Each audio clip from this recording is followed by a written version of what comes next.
Teori neo-Marxisme merupakan teori yang berangkat dari perpanjangan asumsi teori Marxisme. Ada dua perspektif dalam teori konflik, yaitu teori Marxis dan teori non-Marxis. Teori Marxis terjadi karena adanya ketidaksetaraan dalam kelas sosial. Oleh karena itu, teori Marxis muncul untuk menyelesaikan masalah-masalah yang timbul akibat ketidaksetaraan tersebut. Berbeda dengan teori Marxis, teori non-Marxis berfokus pada konflik antar kelompok sosial di masyarakat. Konflik tersebut disebabkan oleh kepentingan yang berbeda antara satu kelompok dengan yang lainnya. Pada paham neo-Marxisme pula, muncul dua teori yang memiliki pengaruh besar, yaitu teori ketergantungan atau dependensi teori, yang berpendapat bahwa perekonomian di Asia, Afrika, dan Amerika Latin berada di pinggiran dalam perekonomian global dan mereka bergantung pada negara-negara kapitalis di Eropa Barat dan Amerika Utara yang berada di pusat sistem.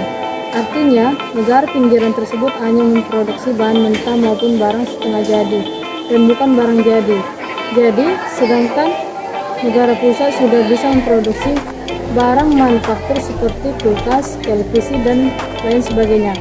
Teori lain ialah teori sistem dunia, di mana pada teori ini memandang bahwa kapitalisme digerakkan oleh dorongan dari setiap pengusaha, baik individu maupun perusahaan besar yang berusaha untuk memaksimalkan keuntungan mereka.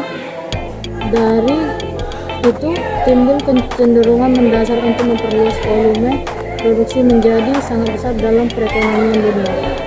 Intinya, neo-Marxisme memperluas analisis Karl Marx tentang mengeksploitasi antara kaum borjuis terhadap kaum proletar.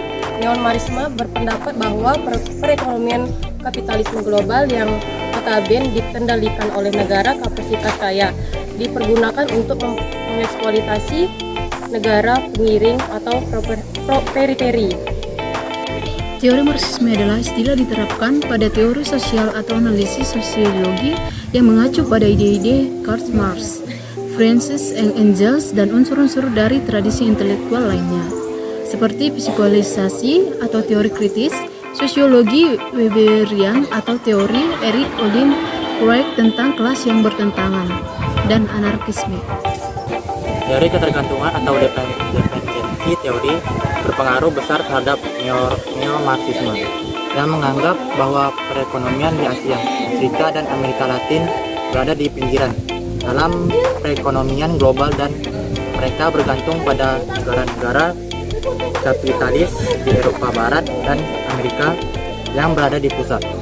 Teori ketergantungan juga berpendapat bahwa negara-negara maju demi untuk mengejar kekuasaan akan menyusut ke negara-negara berkembang lewat penasehat politik, ilmuwan, dan perusahaan multinasional supaya sistem kapitalisme bisa tersebar, membuka potensi sumber daya yang dapat mendorong ketergantungan negara berkembang pada negara maju.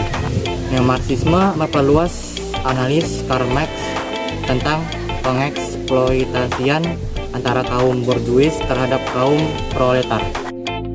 Neo-Marxis berpendapat bahwa perekonomian kapitalis global yang notabene dikendalikan oleh negara kapitalis kaya dipergunakan untuk mengeksploitasi negara pinggiran atau periferi, upaya negara untuk menghindari ketergantungan dalam hubungan antar negara berkembang dan perusahaan multinasional atau PMN.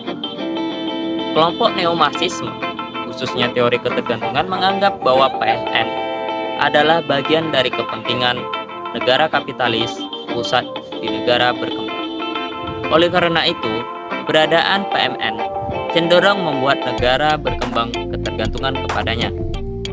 Hal ini berbeda dengan kasus pengelolaan investasi PMN di Indonesia. Pada pemerintahan sekarang, terlihat bahwa negara berkembang bisa memiliki daya tawar yang cukup kuat sehingga dapat melakukan negosiasi dengan PMN.